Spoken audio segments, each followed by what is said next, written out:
جو امریکہ اور اسرائیل ہے اس نے بہت بڑی زیادتی کی ہے نا، پورے بین الاقوامی قوانین کو پامال کیا ہے.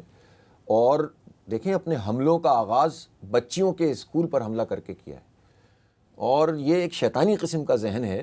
آپ کو پتہ ہے نا آج کل یہ ساری چیزیں ایکسپوز ہو رہی ہیں ایپسٹین فائل کے بعد، کہ یہ جو شیطان کے پجاری ٹائپ کے لوگ ہیں، جو ٹرمپ خود بھی اور اس کے ارد گرد سارے لوگ موجود ہیں، یہ وہ لوگ ہیں جنہیں بھیڑ دینی ہوتی ہے خون کی اور لاشوں کی.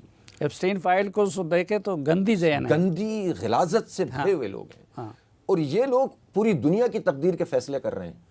تو بھائی کم از کم ہمیں واضح طور پر امریکہ کا اور اسرائیل کا نام لے کر مذمت کرنی چاہیے تھی. بدقسمتی سے یہ نام لے کر مذمت تو نہ حکومت نے کی ہے نہ پاکستان کی اپوزیشن نے کی ہے. پہلی بات تو یہ. دوسری بات یہ کہ ظاہر ہے پاکستان کی نہیں مذمت تو پاکستان یہ حملے کی مذمت کی ہے. ٹرمپ کا نام نہیں لیتے یہ لوگ، اور امریکہ کا نام نہیں لیتے، اسرائیل کا نام اس طرح سے نہیں لیتے. یہ آپ ذرا جب ان کے ڈاکومنٹ دیکھیں گے تو آپ کو پتہ چلے گا. اچھا اسی طرح سے پھر ظاہر ہے ایک مشکل صورتحال ہے، اور اس مشکل صورتحال میں جو مشکل پیش آ رہی ہے وہ یہ ہے کہ امریکہ کے اڈے موجود ہیں خلیجی ریاستوں میں. خلیجی ریاستیں ہماری دوست ریاستیں ہیں. ظاہر ہے کہ اس پورے خطے میں ہم ان کے ساتھ مل کر چلتے ہیں. اس طرف ایران ہے، اس طرف خلیجی ریاستیں ہیں. تو پاکستان کا یہ رول تو میں سمجھتا ہوں کہ بہت اچھا ہونا چاہیے. مزید اس میں اپنی کوشش تو کر رہے ہیں کہ کسی طرح سے ایران اور سعودی عرب کے درمیان یہ تصادم نہ ہو.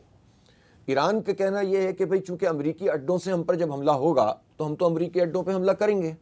تو یہاں تک تو ان کی بات جسٹیفائڈ ہے، لیکن ظاہر ہے کہ جب جنگ ہوتی ہے تو پھر اس جنگ میں دو مسئلے ہوتے ہیں. ایک یہ کہ آپ کے سارے نشانے تو ایک جگہ پہ نہیں جاتے نا، اور دوسری بات یہ ہوتی ہے کہ خود فالس فلیگ آپریشن بھی اسرائیل کرتا ہے، جیسا کہ ایران نے بتایا ابھی کہ آذربائیجان، ترکی، خود جو ہے وہ خلیجی ریاستوں میں بہت ساری ان کی چیزیں گئیں. ایسی صورتحال میں کمیونیکیشن ہی سعودی عرب کے 3 ڈرونز کے بارے میں انہوں نے کہا کہ ہم نے فائر نہیں کیے. جی بالکل اسی طرح سے. تو اس لیے پاکستان کا رول بہت اہم ہے، اور پاکستان کو خاص طور پر سعودی عرب اور ایران کے درمیان جو تعلقات ہیں اس کو بہتر بنانے کی بہت کوشش کرنی چاہیے. اور میں سمجھتا ہوں کہ اس وقت تو جو جنگ کی صورت ہے وہ ہے. اس میں ایرانیوں کو تو ہم بہت بڑا کریڈٹ دیتے ہیں کہ انہوں نے جس ریزیلینس کا مظاہرہ کیا ہے. اور یعنی ٹرمپ نے تو کہا تھا ہم نے تو چند گھنٹوں میں جنگ جیت لی، تو اب پتہ نہیں کیا کر رہا ہے وہ. یہ جو مسلسل بمباری کر رہا ہے، چند گھنٹوں میں کیا جنگ جیتی ہے انہوں نے. تو یہ ایسی جنگ ہے کہ خود امریکیوں کو نہیں پتا کہ یہ جنگ شروع کیوں ہوئی ہے اور یہ ختم کیسے ہوگی.